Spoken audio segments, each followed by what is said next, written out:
Hello guys, my name is Hitesh Rohela and welcome to knowledge with Hitesh. जैसे कि last video में हमने हमारा वैदिक एज कंप्लीट किया था, आज हम उसी से आगे बढ़ेंगे। एक बार हम रिकैप ले लेते हैं, लास्ट वीडियो में हमने क्या कवर किया था। देखो, हमने लास्ट वीडियो में वैदिक एज के बारे में देखा था, जो कि जिसका टाइम पीरियड चलता है 1500 BC से 600 BC तक। ठीक है, इसको भी हमने दो पार्ट्स में डिवाइड किया था। एक है हमारा अर्ली वैदिक एज और दूसरा है हमारा लेटर वैदिक एज। अर्ली वैदिक एज का टाइम पीरियड 1500 BC से 1000 BC तक चला और लेटर वैदिक एज का 1000 BC से 600 BC तक चला। ठीक है, ये लास्ट वीडियो में हमने कवर किया था। अर्ली वैदिक एज के अंदर हमारे जो ऋग्वेद है, ओल्डेस्ट वेद, वो कंपोज हुआ था और लेटर वैदिक एज के अंदर हमारे जो बाकी के जो 3 वेद हैं, सामवेद, यजुर्वेद और अथर्ववेद, वो कंपोज हुए थे। ठीक है, अदर वेद्स।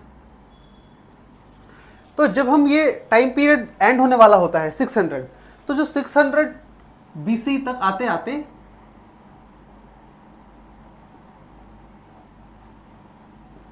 हमें एक नया ही सिस्टम देखने को मिलता है, जिसको हम नाम देते हैं महाजनपद।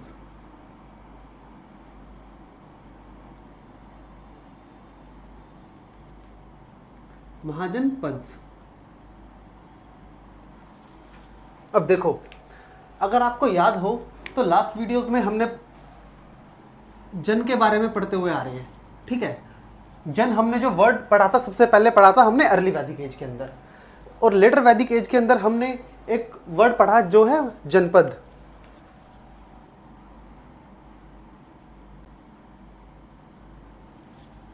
तो देखो, इसमें क्या है, जन मतलब था ट्राइब। ठीक है, ट्राइब्स के लिए एक उन्होंने आर्यंस ने एक वर्ड रेफर किया था जन, और जहां पे वो लोग, जिस एरिया पे वो सेटल्ड हुए, उस जगह को कहने लगे जनपद। मतलब कि जन ने वहां पे पैर रख दिए, कदम रख लिए, इसलिए जनपद। ठीक है, अब कुछ जनपद जो थी वो इंपॉर्टेंट हो गई और वो अब महाजनपद कहलाने लगी। महाजनपद।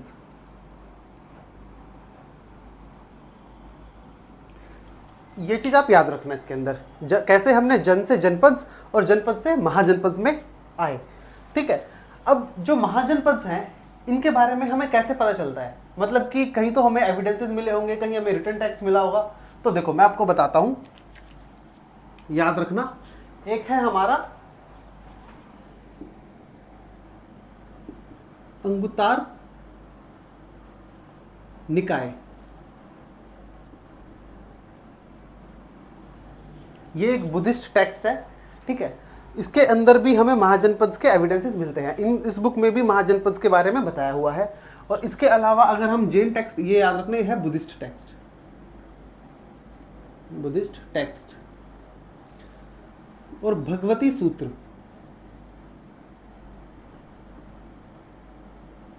ये है हमारा जैन टेक्स्ट। इसके अंदर भी हमें महाजनपद के बारे में पता चलता है। और ये दोनों ही बुक्स बताती हैं हमें कि उस टाइम पे 16 महाजनपद थे।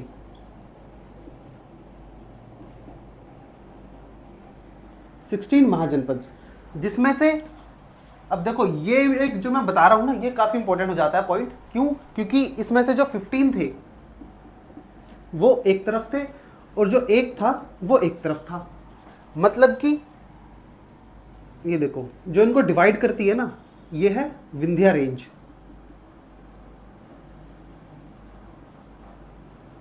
अगर आप हमारा इंडिया का मैप देखोगे, ज्योग्राफिकल मैप, तो उसके अंदर मध्य प्रदेश में एक माउंटेन की रेंजेस गई है, विंध्या रेंज।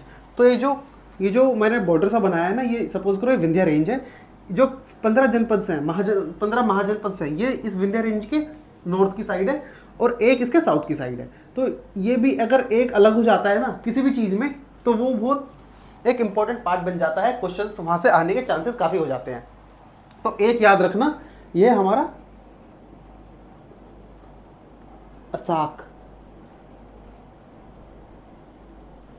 इस महाजनपद का नाम था असाक। इसके महाजनपद के बारे में हम आगे अभी इस डिटेल में ही देखेंगे इसी वीडियो में। तो अभी ये बस मैं आपको ये बता रहा हूँ कि एक जो महाजनपद है जो अलग हो जाती है बाकियों से एरिया वाइज, मतलब ज्योग्राफिकल वाइज, तो वो है हमारी असाक, जो कि विंध्या रेंज के साउथ में थी और बाकी की बाकी विंध्या रेंज के नॉर्थ में थी, 15 की 15। ठीक है, इतना आप इनके बारे में याद रखना। चलो अब हम बात करते हैं इनकी जो फीचर्स है महाजनपद के, उनके बारे में। देखो फीचर्स, अब देखो जो सबसे जो इंपॉर्टेंट फीचर है इनका, जो कि हमें जनपद में देखने को मिलता था और उसके बाद अब जो महाजनपद में देखने को मिलता है, और इन दोनों में जो डिफरेंस है वो है इनका टेरिटरी। जो जनपद हमने पढ़े थे उनकी मेनली होती थी एक बहुत छोटी टेरिटरी होती थी। ठीक है, अब जो महाजनपद हम पढ़ रहे हैं इनकी जो टेरिटरी है वो काफ़ी बहुत बड़ी होती है। तो याद रखना इनकी टेरिटरी भी काफ़ी बड़ी होती है, जो कि एक जनपद को महाजनपद से डिफ्रेंशिएट करती है, अलग करती है। ठीक है, इसके बाद हम बात करते हैं कि जनपद में हमने कभी भी कैपिटल के बारे में नहीं पढ़ा कि इनकी क्या कैपिटल थी, क्या क्या था। तो अब जो महाजनपद के टाइम पे ना जो किंग थे, जो राजा थे, इन्होंने अपनी एक अलग से कैपिटल भी बना ली, कैपिटल सिटी। तो याद रखना कैपिटल सिटी भी अब बन गई, स्टैब्लिश्ड। इसके अलावा अब एक जो इंपॉर्टेंट हमें फीचर देखने को मिलता है महाजनपद में, वो है इनका फोर्टिफिकेशन। फोर्टिफिकेशन का मतलब है ये जो इनकी टेरिटरी है इसको प्रोटेक्ट करके रखना। अब इन्होंने इसको कैसे प्रोटेक्ट किया, देखो ह्यूज वॉल्स बना ली, बड़ी बड़ी दीवारें बना ली अपनी टेरिटरी के चारों तरफ, और जो इनकी कैपिटल है वो तो और भी ज़्यादा प्रोटेक्टेड रहेगी वहाँ पे। तो काफ़ी मतलब उन्होंने काफ़ी ऐसा सिस्टम बना रखा था कि जो उनको बाकी अपनी जो टेरिटरी है उनसे बहुत अलग रखे, क्योंकि जो कैपिटल है उसके अंदर राजा रह रहा है, उनका एडमिनिस्ट्रेशन जो भी इंपॉर्टेंट लोग हैं पूरी टेरिटरी के अंदर वो उनकी कैपिटल के अंदर रहते थे ना। तो इसी वजह से अब देखो फोर्टिफिकेशन के अंदर भी उन्होंने बड़ी बड़ी जो दीवारें बनाई वो भी स्टोन की, ब्रिक्स की, इसके बाद वुड की। ठीक है, फोर्टिफिकेशन हमने देखा, बड़ी बड़ी दीवारें स्टोन की, ब्रिक की, वुड की। तो अब इन्होंने को फोर्टिफिकेशन करने के लिए मतलब क्यों उनको राजा को मतलब जरूरत पड़ी कि फोर्टिफिकेशन क्यों करे, वाई क्वेश्चन नहीं बनता एक कि क्यों, आखिर क्यों फोर्टिफिकेशन करना है, क्यों इतना मतलब इसके अंदर दीवारें बनानी है बड़ी बड़ी, ऐसा क्यों। तो देखो इसके पीछे भी रीजन है क्यों। एक तो सबसे बड़ा रीजन है इसको प्रोटेक्ट करेगी, प्रोटेक्शन प्रोवाइड करेगी फ्रॉम एनिमीज। हमने पहले पढ़ा था कि जो हमने अर्ली वैदिक एज पढ़ा था उसके अंदर हमने पढ़ा था जो वॉर्स होती थी, जो बैटल्स होती थी वो होती थी मेनली काउस के लिए। ठीक है, क्योंकि उस टाइम पे जिसके पास जितनी ज़्यादा गाय उसको उतना ही पावरफुल माना जाता था। और जो लेटर वैदिक एज आते आते हमने देखा कि अब टेरिटरी पे भी ध्यान देने लगे हैं वो लोग, जो ट्राइब्स थी अब जो टेरिटरी कैप्चरिंग में भी ध्यान देने लगे हैं। अब जो बैटल्स होती थी, वॉर्स होती थी, वो टेरिटरी कैप्चर करने के लिए भी होती थी और काउस के लिए भी होती थी साथ साथ। तो वही वहाँ से हम जैसे धीरे धीरे आगे बढ़ते हैं महाजनपद के टाइम तक, अब जो टेरिटरी है वो सबसे ज़्यादा इंपॉर्टेंट माना जाता है। और इवन आज भी देखोगे जिसके पास जितनी ज़्यादा लैंड होती है उसको उतना ही अमीर माना जाता है ना। तो वहीं से अब देखो इसको प्रोटेक्ट करके रखेगी इसकी टेरिटरी को। अगर वो कोई टेरिटरी है राजा की सपोज ये, अब वो उसके चारों तरफ बड़ी बड़ी दीवारें बना ले, अब जो एनिमीज है वो अटैक कैसे कर पाएगा, यहाँ पे तो बड़ी बड़ी दीवारें हैं। तो यही ये इसको प्रोटेक्शन प्रोवाइड कर रही है एनिमीज से। और दूसरा एक पॉइंट मैं आपको बताता हूं, देखो दूसरा पॉइंट ये है, अगर इस टेरिटरी के अंदर कोई लोग हैं उनको प्रोटेक्ट करना, उनको कंट्रोल करना ज्यादा इजी रहेगा, है ना। तो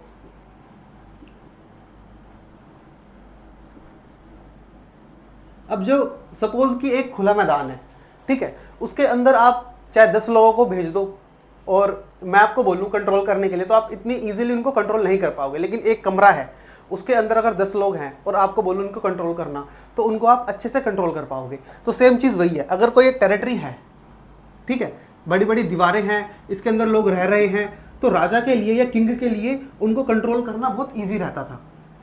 जितना मर्जी चाहे उनसे टैक्स वसूल कर ले, जितना मर्जी चाहे उनको जो कोई पनिशमेंट देनी है वो दे दे, है ना। तो वो बाहर तो जा नहीं सकते क्योंकि सैनिक होते थे राजा के, वो हम देखेंगे आगे अभी। तो ये देखो, ये भी आप याद रखना, पीपल कंट्रोलिंग। और इसका तीसरा कारण क्या हो सकता है, इसका तीसरा कारण ये हो सकता है कि उस टाइम पे अब जितनी भी महाजनपद हैं वो एक दूसरे से अब राजा हैं। मान लो कि आप अगर किसी के आपका पड़ोसी और आप हो, तो एक जो पावर होती है वो भी तो दिखानी पड़ती है ना, तो राजा वही अपनी पावर दिखाता था। एक पावर शो ऑफ के लिए भी बड़ी बड़ी दीवारें, इवन आज भी अगर हम किसी डेवलपमेंट की तरफ बढ़ते हैं तो हम देखते हैं ना कि बड़ी बड़ी बिल्डिंग्स हैं, बड़ी बड़ी मतलब इंफ्रास्ट्रक्चर है, बड़े बड़े पुल हैं, बड़े बड़े ब्रिजेस हैं, तो ये सारी चीज़ें क्या शो करती हैं, डेवलपमेंट शो करती है। तो वही पावर, बड़ी बड़ी दीवारें, बड़ी बड़ी बिल्डिंग्स, बड़े बड़े किले, बड़े बड़े पैलेसेस, ये सारी पावर शो ऑफ करती है। तो वही अब राजा अपनी पावर भी शो ऑफ करता था इन सबसे, फोर्टिफिकेशन से। ये सारी चीज़ें हमने पढ़ी फोर्टिफिकेशन की। अब इसके बाद हम बात करते हैं, अब देखो लास्ट में हमने देखा था लेटर वैदिक एज में कि अभी तक जो ये किंग थे, ये अभी तक एक स्टैंडिंग आर्मी इन्होंने नहीं रखी हुई थी। तो इस टाइम तक आते आते इन्होंने अपनी स्टैंडिंग आर्मी भी रख ली। अब स्टैंडिंग आर्मी मतलब, स्टैंडिंग आर्मी का मतलब होता है जो हमेशा ही उनके पास एक आर्मी अलग से रेडी रहे। और पहले हमने क्या देखा था, पहले होता था कि जब कहीं बैटल्स होती थी या वॉर्स होती थी तो लोगों को इकट्ठा करा जाता था कि भाई लड़ाई हो गई है चलो, ठीक है। लेकिन अब इनके पास हमेशा एक स्टैंडिंग आर्मी रेडी है जो कि लड़ाई कर रही है। और इवन की स्टैंडिंग आर्मी रेडी है, अब ये इनको जो किंग था इनको सैलरी भी देने लगा। सैलरी दे रहा है, सैलरी किस में दे रहा है, कॉइन्स में। उस टाइम तक याद रखना सिल्वर के कॉइन्स चलते थे, punched mark coins. Punched mark मतलब सोने के सिक्के होते थे, उनके ऊपर ना स्टैंप लगाई जाती थी। जब वो मतलब थोड़े उनको हीट करके ताकि वो हल्का सा पिघल सके तो उस पर एक स्टैंप लगा देते, फिर उनको सूख जाते तो वो स्टैंप उनके पास परमानेंट रहती थी। तो वही जो राजा की जो मोहर थी, स्टैंप थी, वो उन पे लगाते थे। तो इसलिए उनको silver punched mark coins, silver के वो कॉइन्स होते थे और पंच्ड करके वो कॉइन्स के ऊपर पंच्ड किया जाता था, मार्क लगाया जाता था, इसलिए सिल्वर पंच्ड मार्क कॉइन्स, ठीक है। इतना याद रखना। अब देखो, अब राजा इतना सारा खर्चा कर रहा है, उनके पास मतलब फोर्टिफिकेशन कर रहा है, बड़ी बड़ी दीवारें बना रहा है, पैलेस बना रहा है, आर्मी को भी सैलरी पे कर रहा है कॉइन्स के थ्रू, तो उसको इनकम भी तो चाहिए ना कुछ उसको। तो इनकम कहाँ से आती थी, तो इनकम उसकी आती थी। अब इस टाइम तक आते आते उसने टैक्स लेना भी लोगों से स्टार्ट कर दिया। इस टाइम पे काफ़ी तरीके के टैक्सेस चलते थे, लेकिन जो सबसे जो प्रोमिनेंट था, सबसे जो मेन टैक्स था, वो था इनका एग्रीकल्चरल टैक्स सॉरी।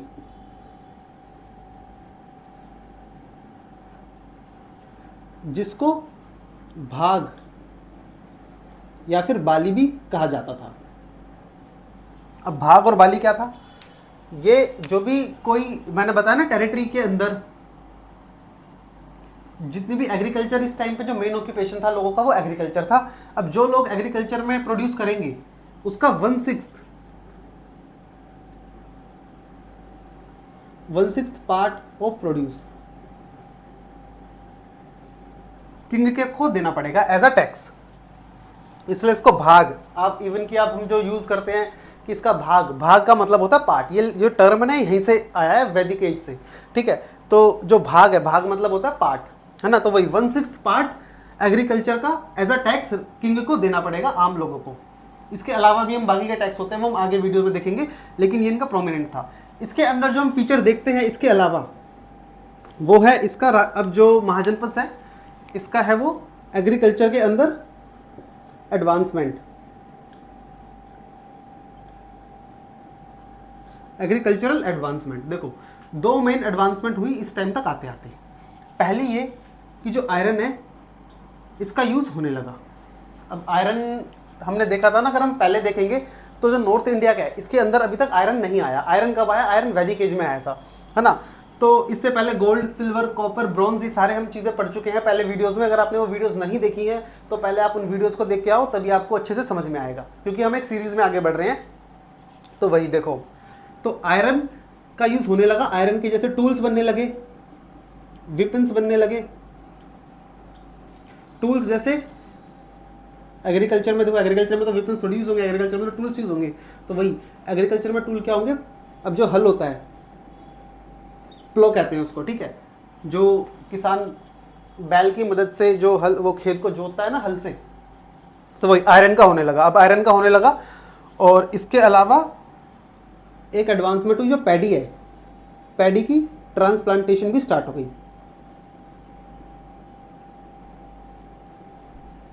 इससे पहले वुड के जो प्लो है वो यूज़ हो रहा था, वुड के टूल्स यूज़ हो रहे थे, अब आयरन के बनने लगे। अब इससे देखो फ़ायदा क्या होगा, अगर आप लकड़ी लोगे ना तो जो मिट्टी को हम जोतते हैं तो वो बिल्कुल अंदर तक नहीं जा पाएगा, थोड़ी गहराई में नहीं जा पाएगी मिट्टी। लेकिन अगर वो आयरन के ही होंगे, थोड़े भारी होता है आयरन वुड से, तो वो अंदर तक जाएगा, ताकि जो हमारे जो सीड्स वगैरह हैं उनको अच्छे से न्यूट्रिशन मिले और जिससे कि प्रोडक्टिविटी भी इंक्रीज होगी। और सेम चीज़ यहीं पे पैडी ट्रांसप्लांटेशन क्या है, पहले क्या होता था, पहले स्कैटरिंग यूज़ करते थे जो किसान वगैरह होते थे। स्कैटरिंग मतलब हाथ में बीज लिए काफ़ी और वो ऐसे फैलाते थे उनको, कहीं भी वो बीज उस टेरिटरी के अंदर कहीं भी गिरता था और वहीं पे ही वो एग्रीकल्चर स्टार्ट होता था। लेकिन अब उन्होंने क्या करा, अब उन्होंने एक सर्टेन डिस्टेंस पे उन सीड्स को लगाने लगे, ताकि ये जो सीड है इसके आसपास की जो भी न्यूट्रिशन है सॉइल के अंदर वो सीड को मिले। अब सेम चीज़ अगर हम एक डिस्टेंस पे लगाएंगे, है ना, तो हर सीड एक अच्छे से न्यूट्रिएंट्स मिलेगी, वाटर मिलेगा अच्छे से प्रॉपरली। लेकिन अगर हम ऐसे ही लगा देंगे यहाँ पे, फिर यहाँ पे फेंक दिए, तो वो इतनी अच्छी प्रोडक्टिविटी इनमें नहीं होगी,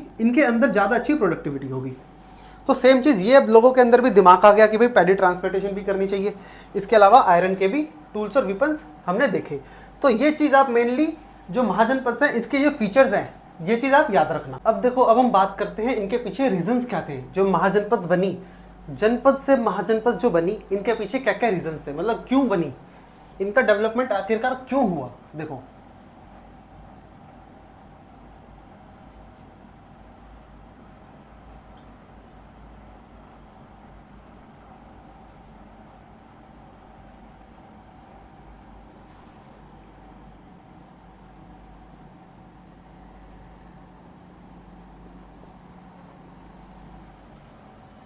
इनके पीछे क्या क्या रीजंस थे। तो देखो, सबसे पहले जो सबसे जो बड़ा रीजन था इनका, वो था इनका agriculture, development in agriculture.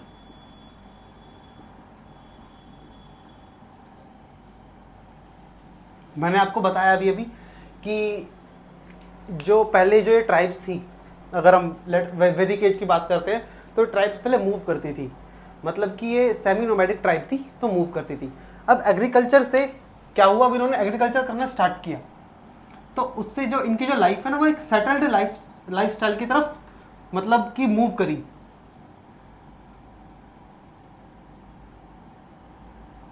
Settled life style हो गई, अभी एक जगह पे रुक गए। एग्रीकल्चर के लिए आपको ऐसा तो नहीं है कि आप मूव करना पड़ेगा आपको अगर एग्रीकल्चर करनी है, क्योंकि एग्रीकल्चर में लगता है टाइम। अगर आपको एग्रीकल्चर करनी है तो आपको एक जगह ही मूव करना, मतलब एक जगह ही रुकना पड़ेगा, वहाँ पे आपको अपना घर बनाना पड़ेगा, आपको एग्रीकल्चर पे ध्यान देना पड़ेगा, तो आपको सेटल्ड होना ही पड़ेगा। तो ये भी इसके पीछे एक कारण था महाजनपद के बनने का। ठीक है, हमने पढ़ा डेवलपमेंट इन एग्रीकल्चर। इसके बाद हम देखते हैं कि जो आयरन की जो माइंस हैं इनकी भी डिस्कवरी हुई। आयरन की माइंस की डिस्कवरी होगी तो आयरन के बारे में लोगों को पता चला, नॉर्थ इंडिया की बात कर रहा हूँ मैं, ठीक है, इनके बारे में पता चला, और इससे हमने देखा कि वेपन्स और टूल्स भी बनने स्टार्ट हुए। आयरन बनेगा, वेपन्स और टूल्स बनेंगे। अगर एक मान लो एक लड़ रहा है लकड़ी से, एक लड़ रहा है, दूसरा उसका जो अपोजिट में है वो लड़ रहा है उसकी आयरन के टूल से, आयरन के वेपन से, तो कौन जीतेगा? जिसके पास आयरन के होंगे, मेटल होगा, वही तो जीतेगा। तो इस वजह से भी अब जो जीतेगा उसके पास ज़्यादा टेरिटरी आएगी, वो ज़्यादा एरिया कवर करेगा अपना, तो वो उतना ही महाजनपद, उसके पास ज़्यादा पैसा आएगा तो वो महाजनपद बनाएगा अपने। ठीक है, ये हमने देखा डेवलपमेंट एग्रीकल्चर और आयरन माइंस। इससे पहले अगर आपको याद हो तो हमने पढ़ा था कि हम जो एनिमल्स हैं उनकी बलि भी देते थे, जिनको हम कहते थे सेक्रीफाइसेस, है ना। तो बुद्धिज्म एंड जैनिज्म, ये जो दोनों जो धर्म है ना, ये महाजनपद का जो टाइम पीरियड है, जो हमने देखा ना 600 प्लस जो टाइम पीरियड है इनका, इसी टाइम पे बुद्धिज्म और जैनिज्म, ये दो रिलीजन भी उभर रहे थे धीरे धीरे आगे। एक नई आइडियोलॉजी, एक नई सोच लोगों के अंदर जागरूक हो रही थी। तो इससे पहले हमने देखा सैक्रिफाइसेस करते थे, लेकिन जो दोनों ये जो रिलीजन है ये दोनों ही बताते हैं हमें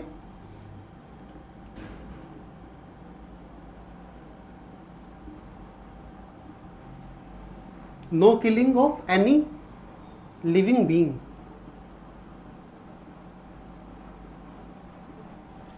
है ना। अब ये एक नई सोच भी लोगों के अंदर आ रही थी। पहले लोग क्या सोचते थे कि जितनी हम ज़्यादा सेक्रीफाइसेस देंगे मतलब हमारे नेचर को, भगवान को, उतने ही वो खुश होंगे, उतने ही वो हमें बदले में ये सारी चीज़ें देंगे। लेकिन अब ये जो दोनों जो रिलीजन है, इनकी जो आइडियोलॉजी है वो यही कह रही है कि हमें किसी भी जीव जंतु को मारना नहीं चाहिए, सबके अंदर लाइफ होती है, सबको अपनी जो लाइफ है वो प्यारी होती है। तो ये सारी चीज़ें भी आ रही थी जो कि लोगों को काफ़ी इन्फ्लुएंस कर रही थी। ठीक है, तो ये भी एक रीज़न था। अब देखो क्या होगा इससे, अगर हम इससे कैटल्स को नहीं मारेंगे तो कैटल्स की पॉपुलेशन बढ़ेगी। अगर कैटल्स की पॉपुलेशन बढ़ेगी तो क्या होगा, तो हमें प्रोडक्ट भी तो मिलेगा ना, मिल्क ज़्यादा मिलेगा, हमें घी, पनीर, दूध, ये सारी चीज़ें भी ज़्यादा मिलेंगी तो हम उससे ट्रेड भी कर सकते हैं जब हमारे पास सरप्लस में रहेंगी। तो ट्रेड करेंगे, तो अगर ट्रेड बढ़ेगा तो उससे हमारी इकोनॉमी भी मजबूत होगी, इकोनॉमी भी बढ़ेगी, पैसा आएगा। तो ये सारी चीज़ें भी एक मतलब डेवलपमेंट की तरफ हमें लेके जाती हैं। देखने को तो बहुत लग रहा है कि छोटी सी है, हम गाय को नहीं मारेंगे या हम किसी भेड़ बकरियों को नहीं मारेंगे तो उससे क्या होगा, लेकिन अगर आप एक लार्ज स्केल पे सोचोगे ना तो बहुत कुछ फर्क पड़ता है, पूरी इकोनॉमी के अंदर बहुत चेंजेस आते हैं इन सब चीज़ों से। ठीक है, तो एक नई आइडियोलॉजी भी उभर रही थी बुद्धिज्म और जैनिज्म के नाम पे। अब जो नेक्स्ट वीडियो होगी ना, इस वीडियो के बाद जो नेक्स्ट वीडियो होगी उसमें हम बुद्धिज्म को टारगेट करेंगे और फिर उसके बाद जैनिज्म को पढ़ेंगे। ठीक है, तो ये हमने देखा बुद्धिज्म एंड जैनिज्म। और इसके साथ साथ याद रखना, मैंने आपको बताया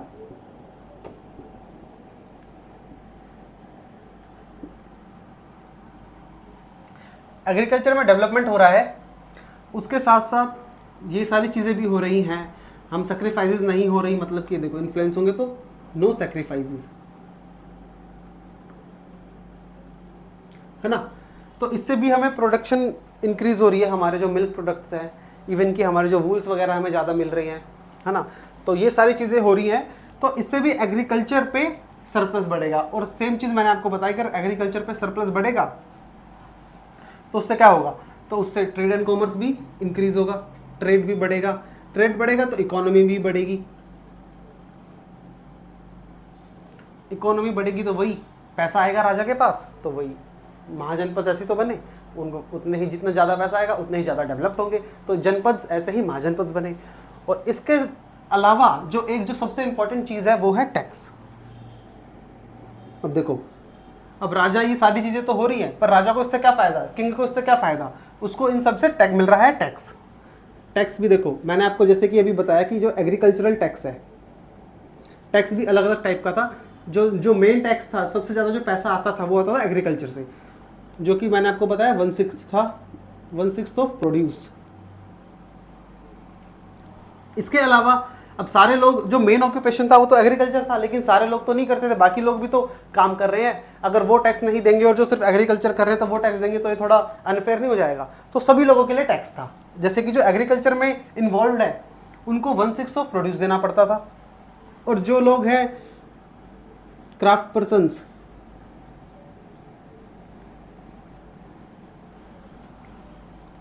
उनको सर्विसेज देनी पड़ती थी। फॉर एग्जाम्पल, कोई गोल्ड स्मिथ है, हाँ गोल्ड स्मिथ कह रहा हूँ, कोई मतलब आर्टिशियन है, ठीक है, कोई पोट्री मेकर है, तो उसको राजा के अंदर, जो राजा का जो पैलेस होता था ना, उसके अंदर जाके काम करना पड़ता था। इसके अलावा जो हंटर गैदरर्स थे,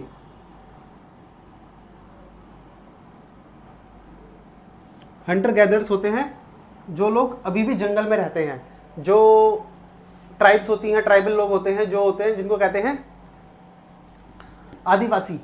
जो आदिवासी लोग होते हैं, ऐसा तो नहीं कि सारे लोग अभी भी सिटीज़ की तरफ, टाउन की तरफ मूव करके, अभी भी लोग जंगल में रह रहे हैं, ठीक है। आदिवासी तो इवन कि आज भी देखोगे ना, अंडमान या निकोबार में जाओगे या छत्तीसगढ़ वगैरह में जाओगे ना, जो ट्राइबल एरियाज़ है वहाँ पे आज भी लोग रह रहे हैं। तो उस टाइम की बात है, सोचो कितने टाइम पुरानी बात है ये, बात है आपकी 2600 साल पहले की।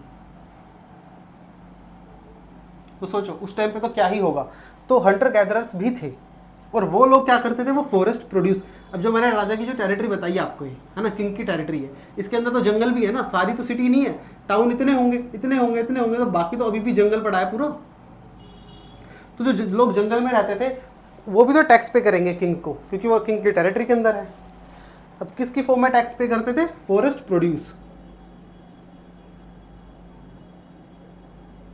फॉरेस्ट प्रोड्यूस मतलब जो भी हमें फॉरेस्ट से मिल रहा है, जैसे कि हमें फ्रूट्स मिल रहे हैं, वेजिटेबल्स मिल रही हैं, हमें अगर राजा को किसी को मिट्टी की ज़रूरत है तो मिट्टी देते थे, मतलब अलग अलग प्लांट्स, सीड्स, ये सारी चीज़ें, और हमें शहद जंगलों में आता है ना मधुमक्खी के छत्तों में, तो वो सारी चीज़ें प्रोड्यूस कर वो राजा को देते थे एज अ टैक्स। ये सारे टैक्स की फॉर्म है, ठीक है।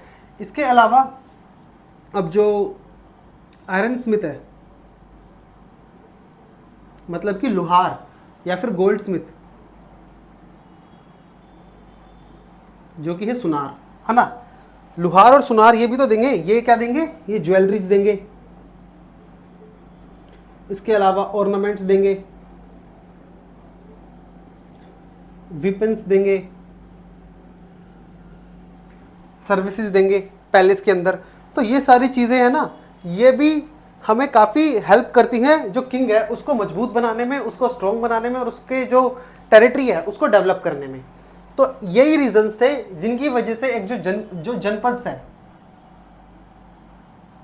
जनपद से महाजनपद बनी, ठीक है। ये चीज़ें भी आप इनके रीजंस के अंदर याद रखना। चलो अब हम बात करते हैं हमारे जो 16 महाजनपद है ना, इनके बारे में बात करते हैं। तो देखो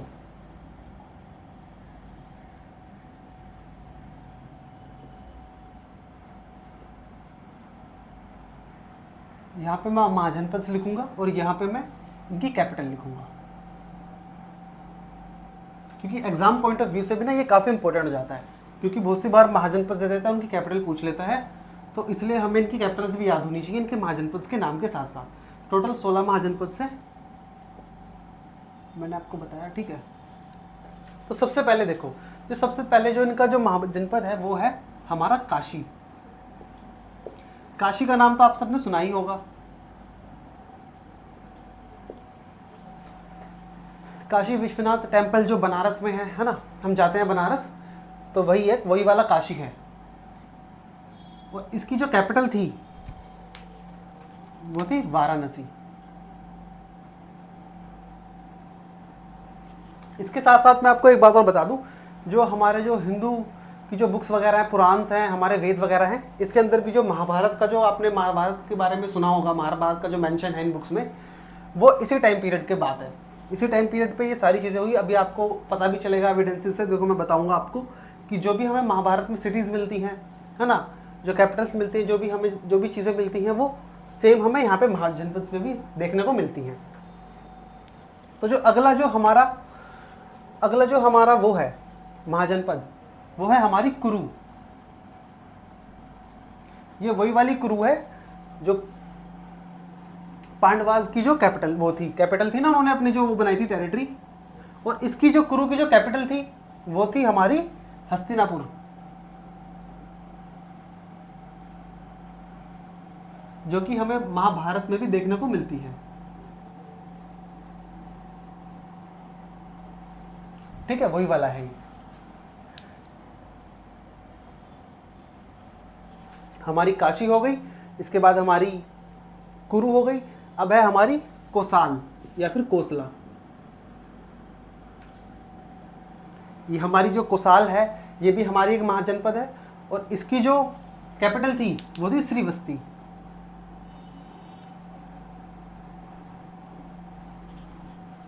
ठीक है, श्रीवस्ती या फिर इसको श्रीवस्ती के नाम से भी जानते हैं, ठीक है। इसके बाद जो हमारी जो अगली कैपिटल वो है महाजनपद, वो है हमारी अंग। अगर आपको याद हो, जो अंग है, जो हमारे जो महाभारत के जो कर्ण थे, वो अंग के ही तो राजा थे, है ना। तो जो अंग की जो कैपिटल है वो है हमारी चंपा। ये चीज भी आप याद रखना। अब अंग के बाद हमारी जो अगली जो वो महाजनपद है वो है हमारी मगध।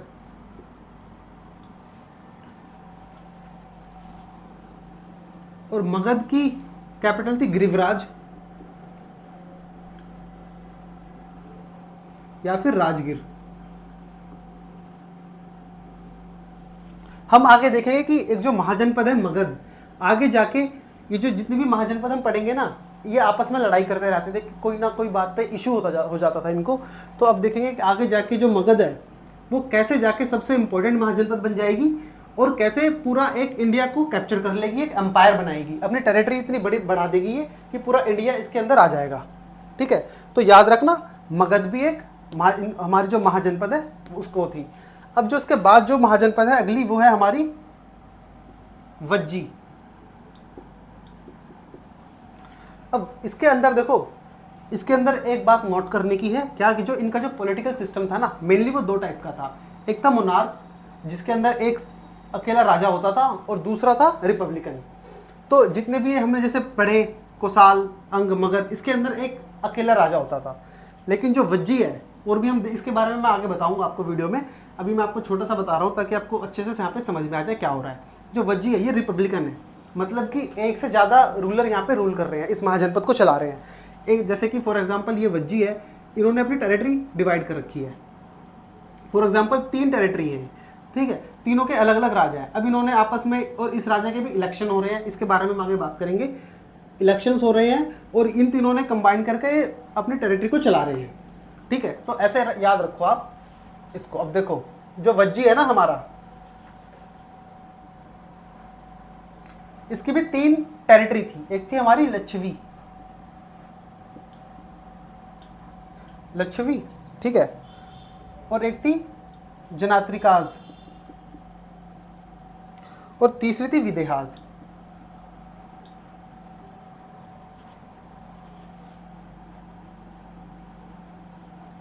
अब जो हमारी जो लच्छवी थी, इसकी जो कैपिटल थी वो थी वैशाली, और जो हमारी जनात्रिकाज थी इसकी थी कुंदपुरा, और विदेहाज की थी मिथाली।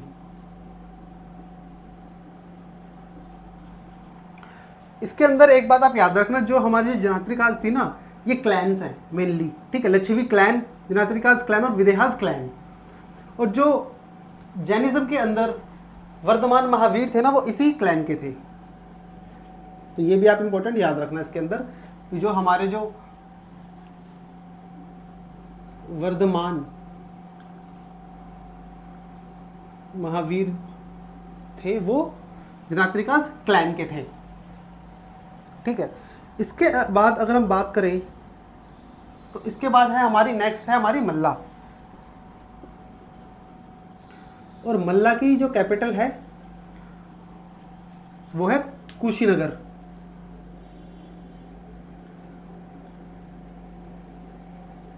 और कुशीनगर भी बुद्धिज्म से रिलेटेड है। जैसे जो बुद्धा थे हमारे, लॉर्ड बुद्धा, उनकी जो डेथ होती है वो कहाँ होती है, कुशीनगर में।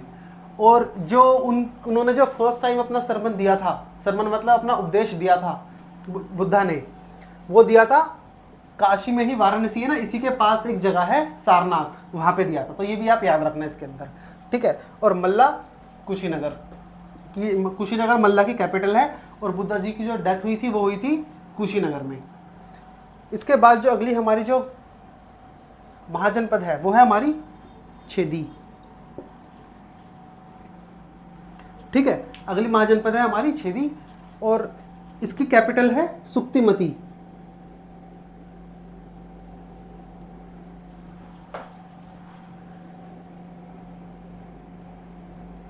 सुक्तिमती। और इसके अंदर एक चीज और याद रखने की है, कि जो हमारा जो ये छेदी है ना, अगर आपने महाभारत देखी होगी तो उसके अंदर जो कृष्ण जी के जो एनिमी थे शिशुपाल, वो इसी के छेदी के राजा थे, इसी छेदी के वो रूलर थे, कृष्ण जी के जो एनिमी थे महाभारत के अंदर, ठीक है। तो ये भी आप याद रखना इसके अंदर। अब नेक्स्ट देखो, नेक्स्ट है हमारा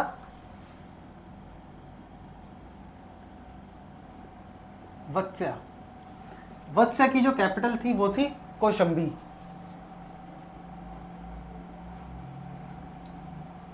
ठीक है। इसके बाद आता है हमारा पंचाल। पंचाल भी हमने 2 पार्ट्स में डिवाइड किया हुआ था, नॉर्दर्न पंचाल और हमारा साउदर्न पंचाल,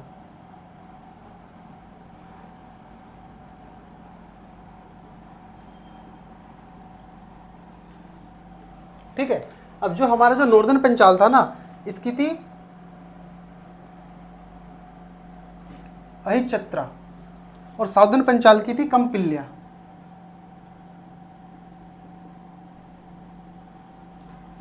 कंपिल्या,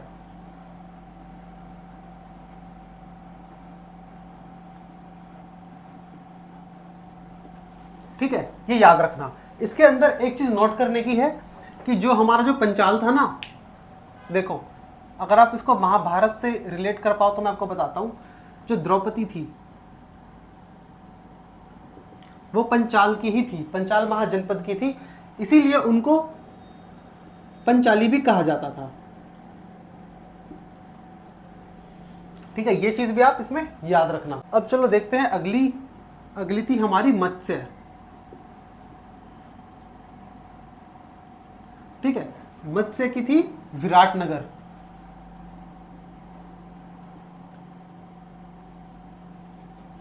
मत्स्य की थी विराटनगर। इसके बाद थी हमारी असाक।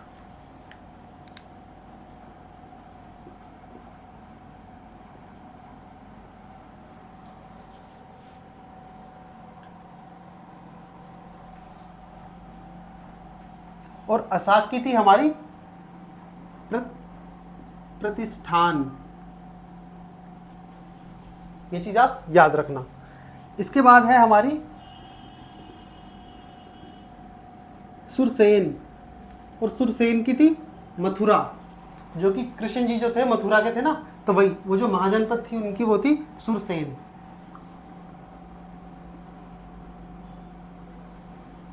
इसमें आप देखते हो तो कृष्ण जी भी मथुरा के थे। ठीक है,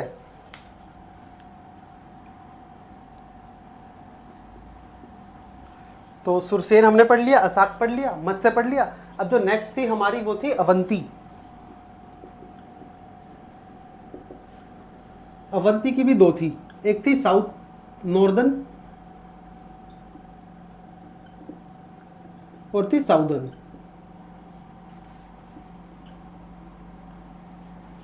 है ना, अवंती को भी हमने दो पार्ट्स में डिवाइड किया हुआ था। जो अवंती थी उसकी जो नॉर्दर्न थी वो थी उज्जैन, और जो साउदर्न थी वो थी महेशमती।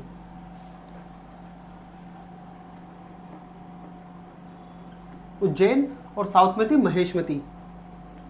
महेशमती। अब आपको देखो ये क्वेश्चन भी आपको बताना पड़ेगा कि ये जो महेशमती है ना, ये एक बहुत ही ज्यादा फेमस मूवी के अंदर यूज हुआ है ये वर्ड, मतलब ये नाम महेशमती। तो आपको उस मूवी का नाम मुझे बताना पड़ेगा कमेंट सेक्शन में। आप जरूर बताना कि कौन सी मूवी के अंदर महेशमती का नाम यूज हुआ है। बहुत ज्यादा फेमस है और मोस्टली हर लोग ने देखी होगी, सभी ने देखी होगी वो मूवी, तो आपको बताना पड़ेगा। ठीक है, इसके बाद एक है हमारी गंधार।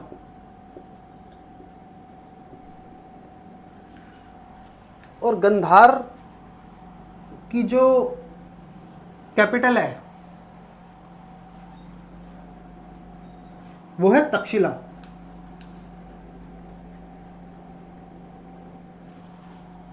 ठीक है, अब आपको ये बताना पड़ेगा, एक क्वेश्चन और देता हूं मैं आपको। एक तो मैंने आपको महेशमती वाला क्वेश्चन दिया, और एक क्वेश्चन एक ये भी है कि गंधार में, महाभारत में भी ना गंधार से एक बहुत फेमस पर्सनैलिटी है, तो आपको उस पर्सनैलिटी का नाम बताना पड़ेगा कि कौन गंधार का राजा था।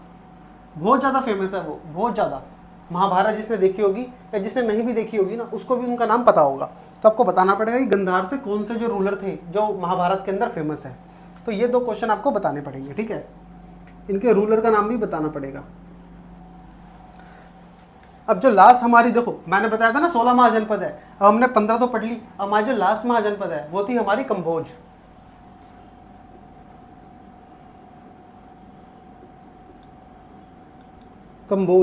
और कंबोज की जो कैपिटल है वो है हमारी पूंछ। ये भी आप याद रखना। ठीक है, ये हमारी 16 महाजनपद हमने कवर कर ली, जिसके अंदर सिर्फ जो एक ये है साख, ये हमारी जो विंध्या रेंज है इसके साउथ में थी, और बाकी जितनी भी 15 हैं ये हमारी विंध्या रेंज के नॉर्थ में थी, ऊपर थी। जैसे कि हमारी जो गंधार थी ये हमारे आज का जो अफगानिस्तान वाला एरिया है ना वहाँ पे थी, और कंबोज उससे भी ऊपर थी। और बाकी मैंने आपको बताया ही है, जिसके अंदर क्या क्या इंपॉर्टेंट चीज़ें हैं नोट करने की, वो नोट करनी है। और महाजनपद और इनकी कैपिटल ये आप जरूर याद कर लेना, क्योंकि ये बहुत बार एग्जाम में क्वेश्चन आ जाता है, एसएससी में भी बहुत बार आ जाता है। ये भी पूछ लेते हैं कितनी महाजनपद थी, 16। अब तो ये आता नहीं, बहुत ईजी क्वेश्चन है 16, लेकिन बहुत सी बार आ जाता है कि महाजनपद दे देंगे, आपको उसकी कैपिटल का नाम बताना पड़ेगा। तो ये भी आप अच्छे से याद कर लेना। अब चलो एक लास्ट टॉपिक हमारा बचा हुआ है, उसको हम जल्दी से कवर करके इस वीडियो को खत्म करते हैं। अब हम बात करते हैं इनकी जो पॉलिटिकल सिस्टम है उसके बारे में। पॉलिटिकल सिस्टम, अब देखो मैंने आपको अभी बताया था, थोड़ा सा इंट्रोडक्शन दिया था कि जो पॉलिटिकल सिस्टम है वो दो तरीके का था। एक था मोनार्कियल, ठीक है, और दूसरा था इनका नॉन मोनार्कियल।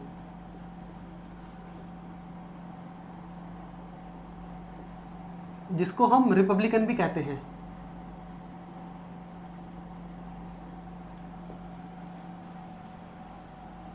तो ये चीज भी आप इसमें याद रखना।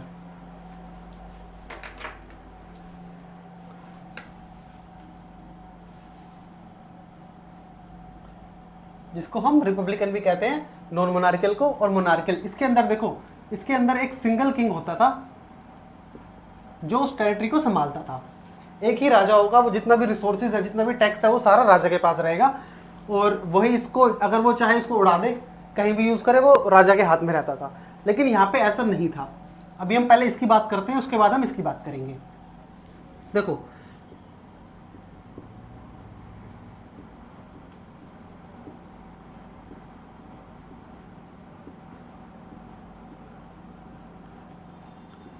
एक राजा होता था, उसी के पास सोल अकेला ओनर होता था, जितने भी रिसोर्सेज है ना उनका अकेला राजा होता था। जो भी अगर इसको उड़ाना है, कहाँ कितना खर्च करना है, वो सारी चीज़ें इसके पास रहती थी। इस सिस्टम वाली पॉलिटिकल जो महाजनपति उनके पास रहती थी, उस राजा के पास।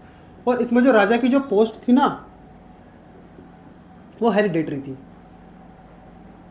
मतलब कि हेरिडेटरी का मतलब जो राजा है उसका बेटा ही राजा बनेगा, अगला राजा उसका बेटा बनेगा, कोई और बाहर से नहीं आ सकता था। अगर बाहर से कैसे आते, अगर उसने इस राजा को मार दिया या पूरा सिस्टम बदल दिया अपना, तो वो अलग बात है। लेकिन एक जो पोस्ट होती थी राजा की, वो हेरिडेटरी होती थी, ठीक है। इसके अंदर जो सिस्टम देखने को मिलता है हमें, पॉलिटिकल सिस्टम, इसके अंदर हमें जो ब्राह्मण्स हैं इनका जो इन्फ्लुएंस देखने को मिलता है वो हमें बहुत ज़्यादा देखने को मिलता है as compare to monarchial system, ठीक है। इसके अंदर हमें एक चीज़ और देखने को मिलती है कि यहाँ पे जो राजा होता था ना, उसके पास स्टैंडिंग आर्मी होती थी खुद की। स्टैंडिंग आर्मी का मतलब मैंने आपको बताया था कि हमेशा उसके पास आर्मी तैनात है पूरी टेरिटरी के अंदर, वो स्टैंडिंग आर्मी होती थी राजा की। तो इसके अंदर ये बात आप याद रखना, इसके अंदर जो हमारे जो ब्राह्मण्स का जो इन्फ्लुएंस है वो ज़्यादा है। तो इसका मतलब जो हमारे जो भी वेद पुराण हैं, हमारे जो चाहे वो ऋग्वेद हो, सामवेद हो, यजुर्वेद हो, अथर्ववेद हो, वो सारे जो भी हैं वेद पुराण, हमारे अरण्यकार, उन सब का जो इन्फ्लुएंस है वो यहाँ पे जो रूल्स वगैरह सोसाइटी के लिए हैं वो यहाँ पे ज़्यादा फिक्स रहेंगे, रिजिड रूल्स बाय ब्राह्मण्स, ठीक है। ये चीज़ आप इसके अंदर याद रखना। जो मोनार्कियल सिस्टम है उनकी बात कर रहा हूँ मैं। अब बात करते हैं नॉन मोनार्कियल सिस्टम की। अब देखो इसके अंदर मैंने आपको बताया कि यहाँ पे सिंगल किंग था, लेकिन यहाँ पे मैनी किंग्स हैं, एक से ज़्यादा राजा बनते थे। जैसे कि हमने वज्जी के केस में भी मैंने आपको बताया था ना, तो सेम सिस्टम है इसके अंदर। अब जितने भी जो रिसोर्सेज है तो वो राजा के, लेकिन वो आपस में डिवाइड हो जाएंगे, division of all the resources.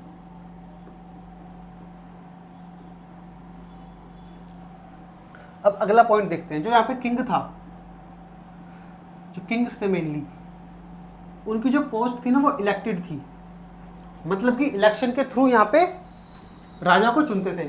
लेकिन ऐसा इलेक्शंस नहीं है कि डेमोक्रेटिक जैसे आज के टाइम पे होता है हमारा, कि हर आम जनता वोट करने जाती है। नहीं, ये जो इलेक्शन था ना ये नॉन डेमोक्रेटिक था। मतलब कि यहाँ पे जितने भी जो नोबल पर्सन थे, जो इंपॉर्टेंट लोग थे, वही यहाँ पे इलेक्शन में पार्टिसिपेट कर सकते थे।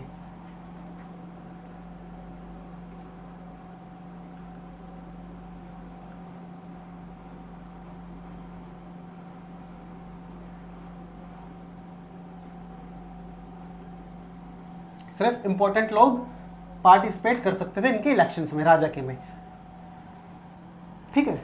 इसके बाद हम देखते हैं कि जो ब्राह्मिकल इन्फ्लुएंस था, ब्राह्मण्स का जो इन्फ्लुएंस था वो काफी कम था यहाँ पे। और यहाँ पे जो ज़्यादा जो इन्फ्लुएंस चला, ज़्यादा जो चली वो चली क्षत्रियों की। क्षत्रियाज। क्यों? अब देखो इसके पीछे भी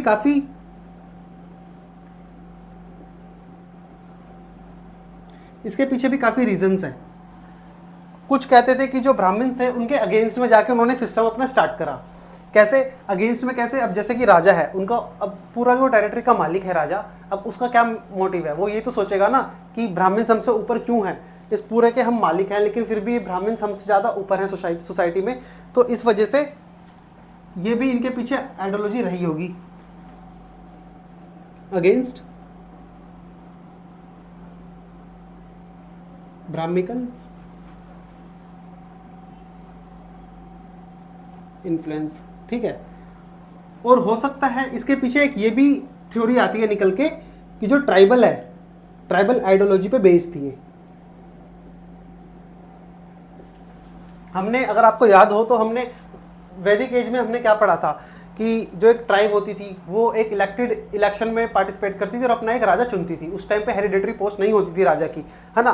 तो हो सकता है कि अभी तक ये कुछ जो महाजनपद हैं ये उसी सोच पे अभी भी आगे बढ़ रही हो कि जो हमारी जो ट्राइबल के अंदर जो हमारी आइडियोलॉजी थी, जैसे कि हम पहले राजा चुनते थे, उसी इनकी जो प्रथा है, यही उनकी जो रिचुअल्स हैं, यही आगे कंटिन्यू हो रहे हों। तो ये भी इसके पीछे एक आइडियोलॉजी हो सकती है। ठीक है। इसके बाद मैंने आपको बताया कि जो क्षत्रियों को ज़्यादा इंपॉर्टेंस दी जाती थी, जो राजा हैं मतलब जो किंग बनते हैं उन्हीं को ही ज़्यादा इंपॉर्टेंस दी जाती थी। और इसके पास अब आर्मी की बात करते हैं। देखो आर्मी, इनके पास स्टैंडिंग आर्मी नहीं थी। जितने भी जो किंग्स हैं, सभी किंग्स के पास अपनी स्मॉल आर्मी होती थी।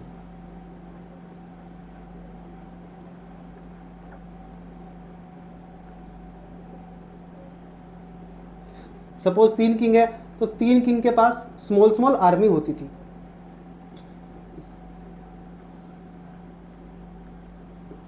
ठीक है। अब देखो, अब हम बात करते हैं जो ये नॉन मोनार्कियल जो महाजनपद थी ये कौन कौन सी थी।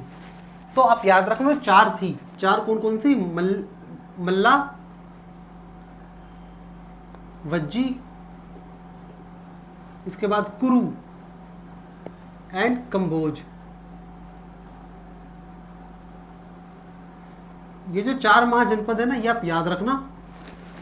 ये 4 महाजनपद हमारी नॉन मोनार्कियल थी और इनके अलावा जो हमारी जो 12 थी महाजनपद वो हमारी मोनार्कियल थी। मतलब कि उनके अंदर एक सिंगल किंग था और इन चारों के अंदर एक से ज़्यादा रूलर्स थे। ये सारी चीज़ें भी आप इस पॉलिटिकल जो स्ट्रक्चर है हमारा, एक तरह से मैंने आपको एक आइडिया दिया है कि किस तरीके से ये चलते थे, इनका पॉलिटिकल एडमिनिस्ट्रेशन चलता था और किस तरीके से इनका पॉलिटिकल एडमिनिस्ट्रेशन चलता था। तो इसी के साथ हमारा जो महाजनपद है ना, ये भी हमारा कंप्लीट हो जाता है। अब जो नेक्स्ट वीडियो है उसके अंदर हम हमारा जो बुद्धिज्म है वो जो कि इसी टाइम पीरियड पे धीरे धीरे सोसाइटी में बढ़ रहा था, उसके बारे में हम बात करेंगे। और बुद्धिज्म के बाद फिर हम जैनिज्म के बारे में बात करेंगे और फिर हम देखेंगे कि कैसे जो एक महाजनपद है मगध, वो सबसे ज़्यादा इंपॉर्टेंट हो जाता है और वो धीरे धीरे पूरी टेरिटरी को अपनी को बड़ी कर लेता है, एक एम्पायर बना लेता है। जो फर्स्ट जो बिग एम्पायर था वो मौर्यंस ने बनाया था, जो कि मगध के अंदर मगध के रूलर थे। ठीक है। हम उसी के बारे में हम आगे ऐसे कंटिन्यू मूव करेंगे। और दो क्वेश्चन मैंने मैंने आपको टास्क दिया है ना 2 क्वेश्चन के बारे में बताने का। एक आपको बताना था कि जो महेशमती था, ये जो वर्ड यूज हुआ है महेशमती, ये कौन सी मूवी में यूज हुआ है, एक तो आपको इसके बारे में बताना है। और दूसरा कि जो गंधार था, महाभारत के अंदर कौन सा फेमस पर्सनालिटी गंधार से थी या गंधार का वो राजा था। तो आपको ये 2 नाम, आपको एक मूवी का नाम और एक उस राजा का नाम कमेंट सेक्शन में मुझे ज़रूर बताने हैं। ठीक है। तो अगर ये वीडियो आपको इन्फॉर्मेटिव लगी तो चैनल को सब्सक्राइब करो, वीडियो को लाइक करो। मैं मिलता हूँ आपसे नेक्स्ट वीडियो में।